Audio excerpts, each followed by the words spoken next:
Hello and welcome. This is Gigi, and this is a special tarot reading for my Aries. It's actually a full moon tarot reading for March 12, 2017. Tonight there will be a full moon in Virgo, and for you, my Aries, this will be in your sixth house. And the way we count houses of astrology is we look at yourself, the first house, and you go counterclockwise until you see six. You'll see Virgo, especially easy for you, Aries, because you're always number one.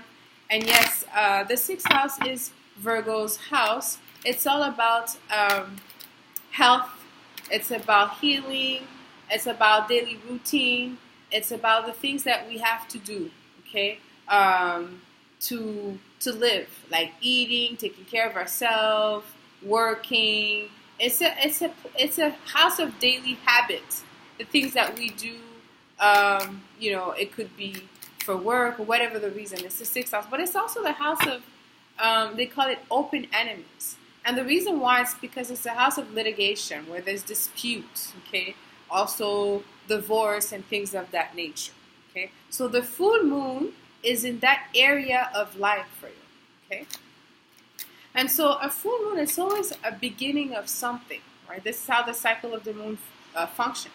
It's a beginning of something. So there's a beginning of something in this area, in the sixth house. Maybe you're starting a new routine, a new health routine. You're feeling more energetic. That is important, especially if you're not used to do that. It's an important cycle. It could be also now maybe some of you may be getting a pet or something like that.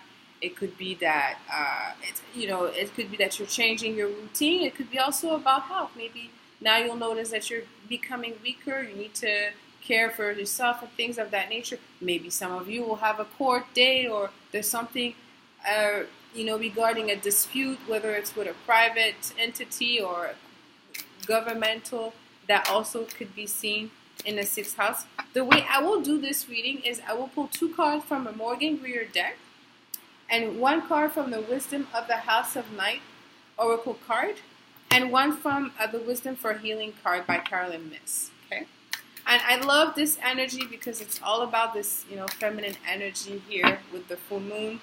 And I want you to know that before recording this reading, I always meditate and ask Spirit for guidance as well. So let's see what Spirit has to say for you, my Aries. We have the King of Swords in reverse. So it came in reverse for me. And then we have, oh wow, the Queen of Swords in the right position. Ooh. Wow, okay, it seems to be about love. I need to look at those two together. This is the two-card apple, so there's something about love happening for some of my Aries. It could be a make it or break it deal. And with all this energy in your 12th house, the sun is in your 12th house. The sun is in Pisces. It's just before your birthday. Before your birthday, you are inclined to review your last year. You're getting older, so you're like, did I do that? And, you're looking at everything of the past, because soon you'll get older. It'll be a new year for you, a new energy. It seems that with the Queen of Swords and the King of Swords, those are not romantical energy. So some of my Aries may be at odds in some part of your relationship. I mean, I do think that Mars and Venus was in Aries for a long time, actually. Now Venus is in retrograde, though, until the 15th of April. I'm sorry, I should have looked to see if she's still in Aries. But look, guys, go and check out to see if Venus and Mars is still in Aries. That creates a lot of argument because Mars, your ruler, is a planet of war, and he's in his house. Okay, and Venus is in his house. Okay, so it's like there's argument where he's in reverse, so it's like there's some type of hostile environment could be possible. It doesn't necessarily need to be in your house. It could be in your house. It could be in your environment. It doesn't have to involve yourself, no, but you could be influenced by that. It could be your family member or someone at work or where you notice that there is a hostile. This is hostile. And the reason why I say this is because it's air, you know? Air is not, they're not the most friendly people. I'm talking about energy. That's all I said. Didn't say about sign anything.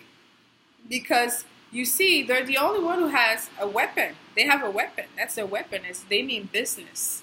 Like, they're, you know, those energy could be snappy. It's very direct energy. It's not about love. It's really not about compassion here. It really is mostly about understanding. One want to make sure that the other understand clearly. So I don't know why there's this hostile energy going on. I think it could be just planetary alignment. And at the same time, it's opposed by Jupiter. Jupiter is in Libra. See, Venus in Mars, Venus with Mars, she's not supposed to be there. Venus is opposite, right? She's supposed to be in Libra. But now she's traveling with you. You guys are not getting along. So yes, there's some issues there. Issues could be regarding women with other women. So some Aries women could be having issues with other women. Or those women could be in your relationship, involving your relationship, your intimate relationship. And yes, some Aries men could be having issues with some women too. And those are strong women. And this is strong men. And the Aries woman, if you're having a problem with, you know, another man, or, I mean, it's just, I think that, I find that if you know, I think that some issue could be related to relationship. And although the Queen of Swords is the one, when I look at her, came in the strict position, she's still not in her house. You know what I mean? She's still in Aries. So there's something bothering a little bit Mars, okay? Something bothering my Aries. It's like maybe some of my Aries feel that you may not be able to, it's not the time to do something, to say something. Although you should. And you may very well be entitled to. But when it comes to the cosmic energy, it could be showing that it may not be the time. Wait till the sun is in your house. And better, wait till you know, Venus is in forward movement. Because Venus for you is the ruler of your relationship. There's something about your relationship that's taking a lot of your energy. And you could either try to deal with it now, or you could wait. I would recommend to wait a little bit before you even indulge, at least until your birthday. So this is, again, for some of my Aries. And let me take one card in the Wisdom of the Night Oracle card. And I love this deck because this is all about goddesses. And you know, when you do a forecast, a full moon forecast or a new moon, it's all about the divine energy. It's all about the feminine energy. The moon is connected to the feminine energy. I love it. So let me take one card for you, my Aries. I feel like I want to take this one over here. And see what Spirit has to say. 30, it says rigid. And there's like a wall. Talk about hostilities. Light on one side. We're not sure what's on the other side, but let's see what the number 30 says. It's rigid. Number 30. Rigid. It says, is there a stone wall that stands between you and others? Could that wall be inside you? Wow. The 12th house is, you have to look at your relationship. You have to review the last month. Have you been fair? Have you been maybe crossing bridges or something? Or have you been rigid towards others or some people that you shouldn't be? It says, now is the time to become more flexible and to drop your rigid expectation of yourself and especially of others. Don't be afraid to drop your guard a little. If you're willing to let others in, you'll see a benefit in these connections. Another meaning here is that you recognize that wall that others may have put up, don't take it personally if they won't let you in. This is their way of coping. It has little to do with you. Here it's not about what others' expectation have. It's about you fulfilling your expectation. If there's something you feel that you haven't been doing right, you could change it. And like I said, you change it because you want to become better. You change it because you're acknowledging something. And you want to make it better for yourself. It's a great energy. It's a great card for you, my Aries. And let me take one card for from the Wisdom for a Healing deck by Carolyn Myss. I really love this deck. It's such a cute deck. Such a really nice picture design. The information will be below the video for the deck. Let's see what Spirit has to say. Okay, I feel like I'm going to take this one over here for you, my Aries. It says, transform worrisome thoughts. Just having fun.